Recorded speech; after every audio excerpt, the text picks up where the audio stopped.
Penimpa, Osho my God, is sick a crabby about no. Doctor Atokwa Menadesen and they watch and say, oh my God, baby, a generous say no, ye sika, ye niane, ye bibia wo biano. Asho my God, Nabroso, and now watch Makuma Kunsia 6 weeks and a berry on May. Or the sound summit to Jawabra, Public Accounts Committee, one rasway film, Wama Asho Massetana say, and Omotun Safru run and say, Wamray. No, my God, baby, a generous say no, ye sika say, ye nearma, ye warrior num. And some pimpra wadianing in a say, and a breast and a better show may a honor quack saying a mianim and a bonsamatico. My God, a BBA will piano. I show mine a broso, and I watch it in Sia.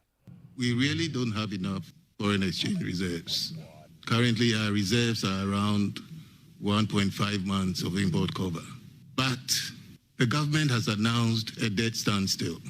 That debt standstill means that the outflows, the money that we were using to foreign debt, will not go out anymore. That gives us a lot of room and takes pressure off the foreign exchange market. So yes, because of that debt standstill, I can say that we should expect the currency to remain relatively stable. As the government concluded discussion with the investors, because government law cannot just announce a debt standstill, there must be an agreement. Has that been done? Because if there's no agreement, therefore pressure on government. Well, the debt standstill is a first step. At least you get some space from not having to service the debt. And then the negotiations would take place.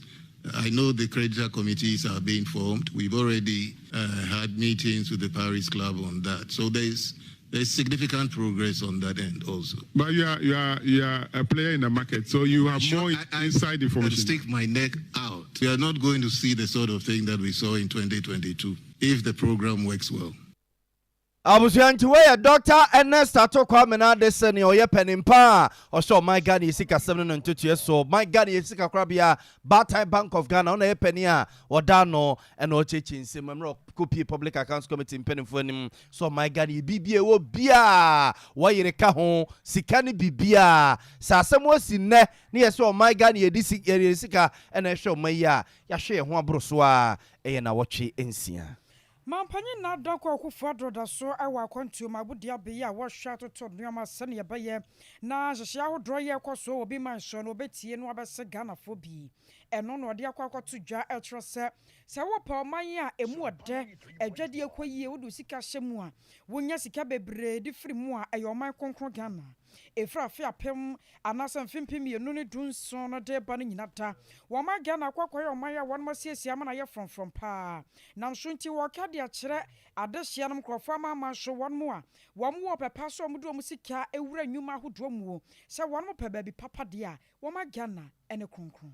Is Ghana the best place for doing business in West Africa? But she's also the preferred destination for a perfect blend of mineral resource potential, stable regulatory environment, favorable fiscal regime, and socially responsive mining in Africa. Mining has been a key pillar of Ghana's economy for centuries. Ghana, formerly called the Gold Coast during its colonial era, as a result of the large supplies of market for gold.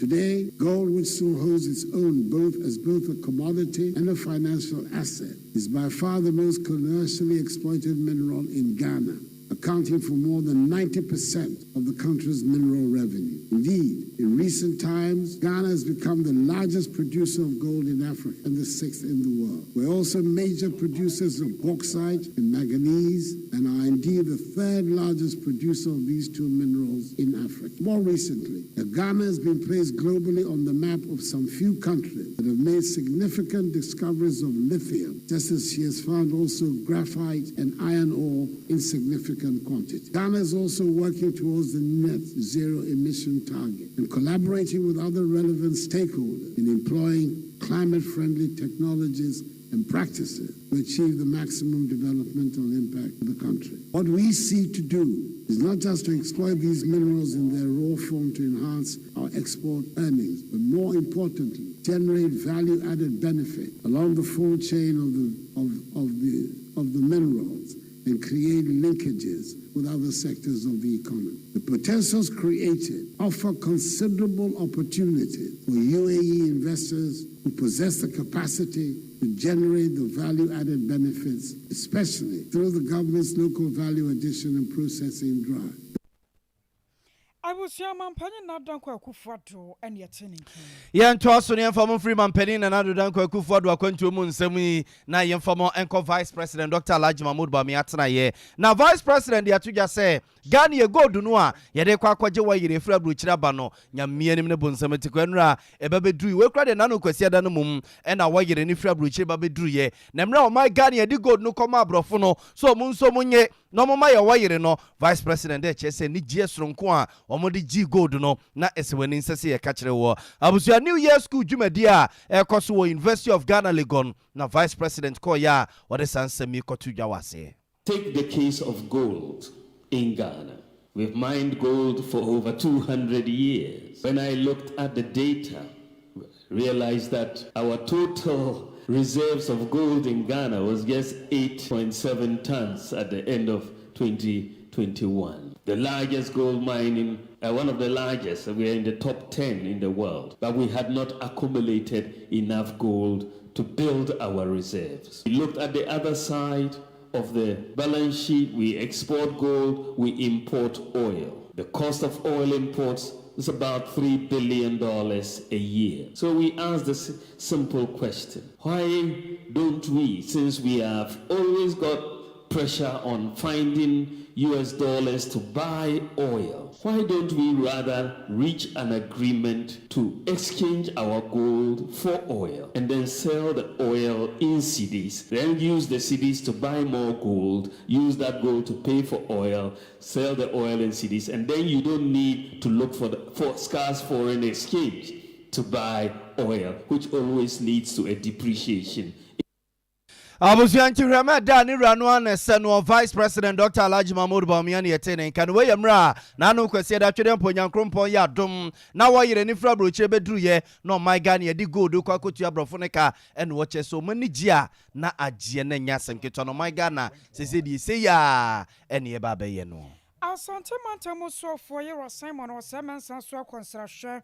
I wa banyu makua who drop in muya one makodi nkomodia for one more how. Amania who draw one more firm shashon kwa. I was an energy ya bano shasia edigua kwemu. Na Department of Federal Roads wako Department of Urban Roads and of Ghana Highway Authority and name makua who drop bia. One more safata sa wachini muo na wa shasa ni honsa sheye ACB ekro. Wabro kodru ya no wani adishie pinu wadi nkomo ebisa one more how echiremu anamoto shonko aban no enso di gu akwemu. And they decided and I been say call some of the regional offices of the various departments. Nanki call and soon. Miensan or road sector, that is Ghana Highways Authority, Department of Urban Roads, and Federal Roads, and I call Electricity Company of Ghana, and a Gridco, Nanki, the forestry, and the Ghana Water Company of Ghana. But when we see a chassis, you could do Federal Roads, meaning I call no say the Rashi, a call baby, Eba, into my Ghana Water, and forestry, organize a standalone, a film, and a car, great Kuni, CDR, or Monono, or Majumano, Essex, and the three road sector giants, and also, when we visit to them. Very successful. Previously, no. None in I failed field work, but this year, no, member modins from time to time, no, member besra home office. So, now combine office engagement, you know, with field engagement. The who here say a coffee near court, the here say a visit or more adjustment, near whom or more how I hold they 200 amount. Now, yes, yeah.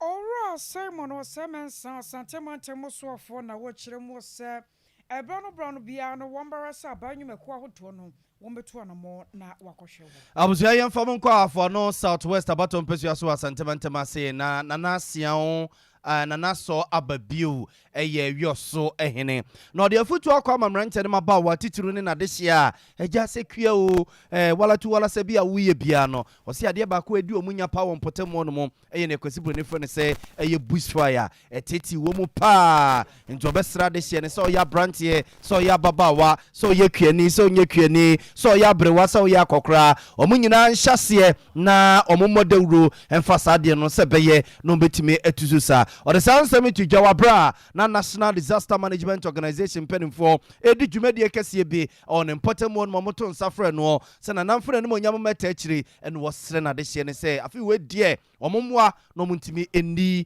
eye ejahyehyɛ so nkonim won important mo ene de ya tie de ye hu mo bi nyina yemfa enye yebotaye ade ya nse obeto ili mfokra ila case nanka wodan ejato enra na sanga ade be chenra kumase edan yashi a police ni one ne yele ene ne mamiu edita social media sisi you do on phones na mo ma ne meto ye de o ma be che ne yemfa nye kete eni sunye ni yesu said obi ko fu ma no ato obi an okuta jot onu ya no ya to be e jan she ha mi ehun say ye meda ensu jashi ene ni jashi ye ni ye ko ye be titu ye ni iwi afa ne sindo si e kwa yisu enti e pententa e ja to ma e ye mi no mi ni nyina ze ja pade e be na na no ble ya be to so no enye no ni e hwesu enye no ni e hwesu in the prayer service for medamas immigration and not more than from buying in a sida and I'm the Edamina. Abusia na nansu anusi ya eno pani Simon Boatia wono ena National Disaster Management Organization etwenitia efene said nadmu odano ewon potemu no msoso chechero masede awomode sumomayi ekire yen kana imprepi dodo no aka se nadmu de ye chemo yeyewe ani nti yedi bronya wie no na me staff nyina atena se ena ya fa ato ye ho se yebedi saa nhihye yewe so na yabo dumasu a nadbu odie ama yempesu aso nyina ate ani nti ene bra yedi kai ewo yoso ha ampa ye frɛ eye agencies ahodo ni nyina wo hwɛ police commander wo ha wo hwɛ forestry commander wo ha wo hwɛ eye fire service wo ha ene other commanders ni a omo nyina ye agencies omo wa hafa no sato mansin omo nyina wa na titu ni sɛ abra yedi bronya wie no eye weather ana sɛ hamatan aba nti ne behia sɛ yebobo ejahyehyɛ ho dawuro akyerɛ amansan nyina Abusianchi weye nadmo penimpo won potemo no yewura Simon Boatin yetene nkana nanu si ya ena fire service commander won potemo no mo ADO1 Badomin eye wenkana esoso ede kakra soso. Two of the elements present there. One, you will fuel and two, you will oxygen to her. The outcome the heat source. Normally we advise that the piano may be sure that you will eliminate the heat source because the heat no carbon the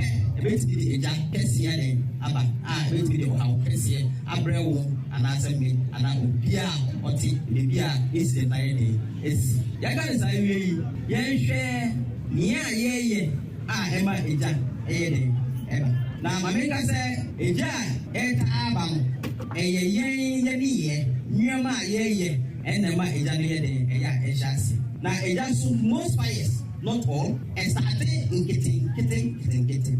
So, why did you be on one? Now, where can see, let you out, can say, Abusianchi Fire Service Commander wa hafuano Southwest abaton pesuaso wa santimantema say ADO1 Badomin wenkana ena yetene nka nyina eyese be na okompotemo no mo a omubedi ejahyehyɛ sunkunim ena mo hyehyɛ sa adwumadi we Saja hyehyɛ kro no ano Buru East Regional Minister won manyafo kwase adu Jan won so ade ato dwase free na de kure won be yere mremu pampe Wamu anumudenti wamanam kwati kwaso na yakwa ebretu ahodo no wamu de gya ehyehyia asase no no ne nyina da asafo no wabara so betimi ato won masepa wose nei nuane ho yakwatwe ewo bono enne mpotamo ne nyina da nam sa gya hyehye a adehye binom ekokwa ebretuom na wonom ekohyehye no ho warasanse we nyina to dwa wa bra enuanom semtwofo bia wonom wobono east mantamu enne bonkomo enna okiremu anamotu a womoso adigu akwam. Bono East region, our transitional zone, and it's also the breadbasket of the nation. Activities are, threaten food security. Back a bushfire. Na bushfire ba na yentumi prevent here. The near be ba enye papa maye. Bini say itumi say yemfu. Obeshi obi etu adone kashiwefu so many hectares. Obi adone mango. Oma omedua ba yere ne ebro ne kan ho. Activities bushfires no ba no se bushfire ba etumi se omunuye manyina etumi ede eka na niema bebre ba nipa no akwemu nti ede niema we every ba assemblies se omo fire service on se yo emra ya sheda ho ye PNDC Act 1990 a chire kwan a se ye faso a ebitumi a prevent fire outbreaks asan a hihye mregu ho wa wani so a obe start fire kwan a se ye faso na yede ofaso ni na hihye asan I empower National Fire Service Force on say nipa no so nuru bebia bebre nti omutumi set up volunteers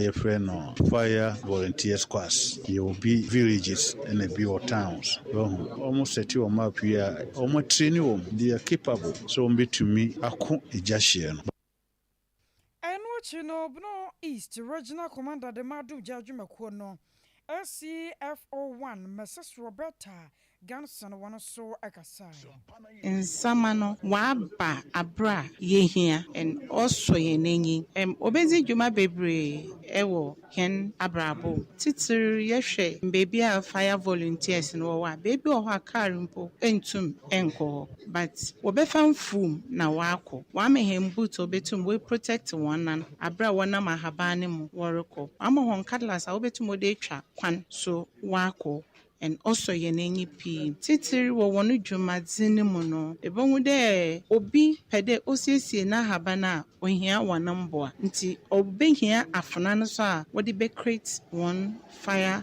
belt no nti mekade regional minister na onye ne mpanyimfo wayaze wodam nzamana wadaboa hen nyada nzamana nkoten so na wazamayen waye bylaws a o support volunteers no nti o ma wo enyidado de bibinya eman no anade eman panyin no ota honechir mama paka etwato nye hena ebi a yepede yesiesie yana sase yeze yen ahaban no fire volunteers no obande wo bedi damudwuma na wo mante na wo wom no mu wo huwan wanye hwan nkasa emboa bia a oda wode boa hwan no wode baboa hwan memfa wo pe na enko ahaban no mu de ereko na akoye bibi se ofri wonsa embo enyimpa koro na nkoten abor embo community na abor Ghana man ni nyinara Abusiawe SCFO1 Mrs. Roberta Ganson wano ayabono East Regional Commander de Matumja Ajumaku Abusiawe nyina we so na no pay nsem e baba no de beso no yemfa mu nsia ne enso so mo mahene yedu ache metena se na ewukuada nti wo frɛ no waka wasem saa baabi a wo bia e wo Sompa TV ne Sompa FM so ya sedan koma Sompa FM newsroom eye kumase ene sunya nyina kuku Africa jando na tena fidie na chi echinchim fidie na ma ye ma sante ebo Benedict so no esa ensem no mu ede ema ye ne medendi ya abo amali bia boga no pemene akosia eje wakodie boatin Sompa TV Emma Aketriapa Silent nights, lonely nights. Hey, you're hine. Utaka kre kokoda ye